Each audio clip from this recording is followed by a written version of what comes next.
لیکن اللہ کا فضل یہ ہوا کہ ہماری ایک وہاں ملنے والی خاتون تھی جن کے ساتھ ہم بین المذاہب ہم آہنگی کا کام کر رہے تھے، اور ہماری جو مسجد تھی ختم نبوت سینٹر لندن اسٹاک ویل کے علاقے میں، وہاں ہم نے جو وہاں کی مسیحی برادری تھی ان کے لیے ہم نے انڈرسٹینڈنگ اسلام کا کورس شروع کروایا،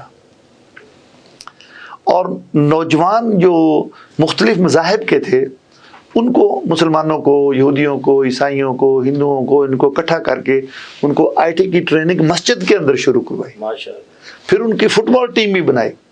تو اس سے لوگوں میں ایک بڑا اچھا تاثر پیدا ہوا کہ یار یہ مسلمان تو انتہا پسند نہیں ہے، مسجد گئے تھے ہم دیکھ کر آئے، وہاں تو عام انسان ہی ہیں بس، وہاں پر تو بس وہ آتے ہیں نماز پڑھتے ہیں اور باہر چلے جاتے ہیں بس، اور بڑا ڈسپلن ہے، ایک صف میں کھڑے ہوتے ہیں، آگے امام ہوتا ہے، وہ ہاتھ منہ بھی دھوتے ہیں، ناک بھی صاف کرتے ہیں، منہ بھی صاف کرتے ہیں۔ تو پھر اس کے بعد جو مقامی اسکول تھے انہوں نے ہمارے ساتھ رابطہ کیا کہ ہم چاہتے ہیں کہ ہمارے اسکول کے جو بچے ہیں غیر مسلم اور اساتذہ وہ آپ کے پاس آئیں اور گھنٹہ ڈیڑھ آپ انہیں اسلام کے متعلق بتائیں۔ کیا بات ہے، یہ ہوئی نا بات۔ تو پھر میں ان کو گھنٹہ ڈیڑھ 8-10 اساتذہ آتے، 50-60 بچے آتے، تو ان کو پھر اسلام کے متعلق جو بنیادی ہمارے قائد ہیں، اصول ہیں، وضو ہے، نماز ہے، قرآن ہے، حج ہے، کس طرح کرتے ہیں، تو جی یہ ساری باتیں ان کو پھر بتائی جاتی، اور پھر جب ان کو بتاتے یہ تعلق کہ ہم بھی ابراہیم علیہ الصلوۃ والسلام سے ہیں، جن کا ایک بیٹا وہ اسحاق ہے اگر تو دوسرا اسماعیل ہے، تو یہودی اور اسماعیل اسحاق کی طرف سے ہیں، ہم اسماعیل کی طرف سے ہیں، تو یہ ہمارا ایک بڑا قریبی رشتہ ہے۔ تو اس سے امن کی فضا پیدا ہوئی وہاں پر۔ جب غیر مسلموں نے یہ دیکھنا شروع کیا تو کئی لوگ پھر کونسل کے ایم پیز جو پارلیمنٹ کے ممبران تھے، منسٹرز تھے، میئر لندن کے جو میئر تھے وہ بھی ہمارے پھر سینٹر، یورپ سے کئی لوگ ہمارے ختم نبوت سینٹر کو دیکھنے آئے کہ یہاں کس طرح کا یہ کام کر رہے ہیں کہ تمام جو یہاں کے مقامی گورے گوریاں بچے بچیاں غیر مسلم وہاں جاتے ہیں تو وہاں وہ امن کی بات ہوتی ہے۔ اور اسی خاتون نے، پھر ان کا نام تھا کیٹریونا رابرٹسن، تو انہوں نے مجھے بتایا بغیر ہی پھر وہ میری نامینیشن جو ہے نا وہ بھیج دی ہر میجسٹی کوئین کے دفتر میں۔ تو مجھے جب یہ پھر آگے اچانک یہ خبر ملی کہ آپ کو ہر میجسٹری نے بلایا ہے کہ آپ یہ آ کر یہاں پر member of the order of the British empire یہ آپ خطاب لیں، تو میں نے جب دیکھا تو اس لیٹر میں یہ لکھا ہوا تو کیا آپ قبول کریں گے؟ یہ بہت اہم نقطہ ہے اس کے اندر، اتنا بڑا لیٹر اور کوئین کے جو دستخط کے ساتھ ہوتا ہے وہ پھر دیا جاتا ہے۔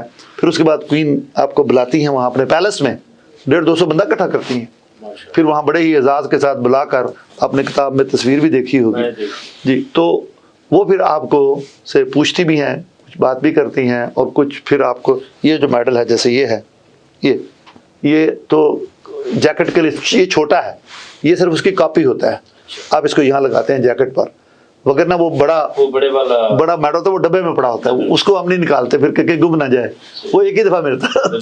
تو یہ ملتے ہیں کچھ جن کو ہم پھر لگا لیتے ہیں اپنی پاکٹ وغیرہ پر، جیکٹ پہ۔ تو یہ تھا جی ایک سفر کے، ایک غیر مسلم خاتون نے میری وہاں پر نامینیشن کی، تو 2 سال کے بعد وہ انویسٹیگیشن بہت کرتے ہیں کہ ایک بندہ کہیں فراڈ میں تو ملوث نہیں رہا، کوئی چوری چرا تو نہیں کرتا رہا ٹیکسز کی، یا اس کا کردار کیا ہے، کسی کرائم میں تو ملوث نہیں رہا، تو وہ انویسٹیگیشن کر کے پھر اس کے بعد آپ کو وہ پھر بلاتے ہیں۔ تو یہ ایک مختصر سی میں نے اس کی آپ کو تاریخ بتائی ہے، لیکن اس کے ساتھ ساتھ میں نے تعلیمی میدان میں پھر وہاں پر اسکول آف اکنامکس اینڈ لا اس کا میں CEO رہا، تو وہاں پھر میں نے بہت سارے لوگوں کے لیے روزگار وہاں مہیا کیا۔ پاکستان میں تو کم از کم 1 ملین پاؤنڈ کے جو ہے وہ ہم نے وظائف دیے۔ میں نے یہاں کی سندھ گورنمنٹ سے سائن کیا معاہدہ، جو گورنر سندھ تھے ان کے ساتھ، اور وہ وظائف دیے گئے شہید Zulfiqar Ali Bhutto university of law کو۔ نہیں قریش صاحب، اس کو ہم تھوڑا سا ڈیفرینشیٹ کر لیں تاکہ ناظرین سمجھیں۔ ایک تو آپ نے وہاں یہ جو اسکول آف اکنامکس ہے وہاں آپ نے پڑھایا, وہاں ایک الگ ان کی خدمت کی, جو بھی ہوا آپ نے ایجوکیشن کو جو بھی پروموٹ کیا, آپ نے پاکستان کے لیے پرٹیکولرلی یہ جو اسکالرشپ آپ بات کر رہے ہیں تو یہ پاکستان کو آپ نے لے کر دیے تھے؟ جی جی بالکل, جی بالکل, یہ پاکستان کو لے کر دیے. اور میں یہاں آیا اور یہاں میں نے چاروں صوبوں کا دورہ کیا. ڈاکٹر عبد المالک تھے اس وقت وہاں کے وزیر اعلیٰ, ان کے ساتھ میرا معاہدہ ہوا اور 98,000 پاؤنڈ کے ان کے لیے وظائف تھے. صرف بلوچوں میں یہ جو احساس محرومی تھا اس کو ختم کرنے کے لیے. اور سندھ میں شہید Zulfiqar Ali Bhutto university of law کے لیے ہم نے وظائف دی, اور ان کے اساتذہ کے لیے, ان کے اساتذہ کو وہاں فارن کوالیفیکیشن لے کر دی وہاں سے.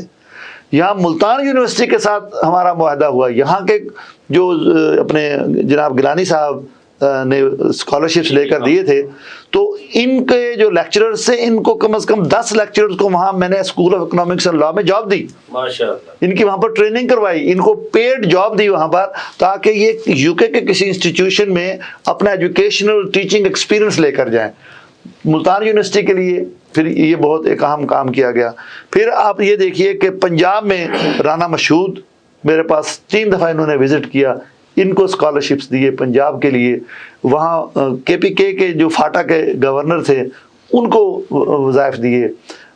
پھر آپ دیکھیں کہ یہاں اسلام آباد میں اور پشاور میں کئی جو اس طرح کے مختلف آرگنائزیشنز تھیں, پھر ان کو دیے گئے. ملتان کے لیے تو میں نے اپنے اس علاقے سے اتنے اسٹوڈنٹس کو وہاں پر اکاموڈیٹ کیا جو وہاں ماشاءاللہ MBA کر کے پھر ان کو وہاں ورک پرمٹ بھی ملا, اب وہ وہاں پر سیٹل ہو چکے ہیں.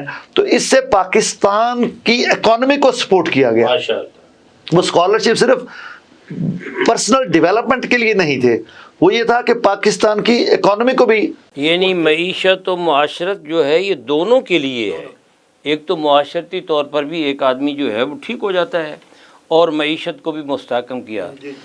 قریش صاحب, ہم تھوڑا سا, یہ تو تعلیم کے حوالے سے ہو گئی گفتگو, ہم چاہیں گے کہ آپ ناظرین کو یہ جو بین المذاہب ہم آہنگی جو ہے یہ ایک بہت بڑا کام ہے, اور ایک ربط پیدا کرنا, ہم آہنگی پیدا کرنا, یہ رواداری کے اپنا بکاز آف رواداری آتا ہے. اگر رواداری موجود ہے تو پھر آتا ہے.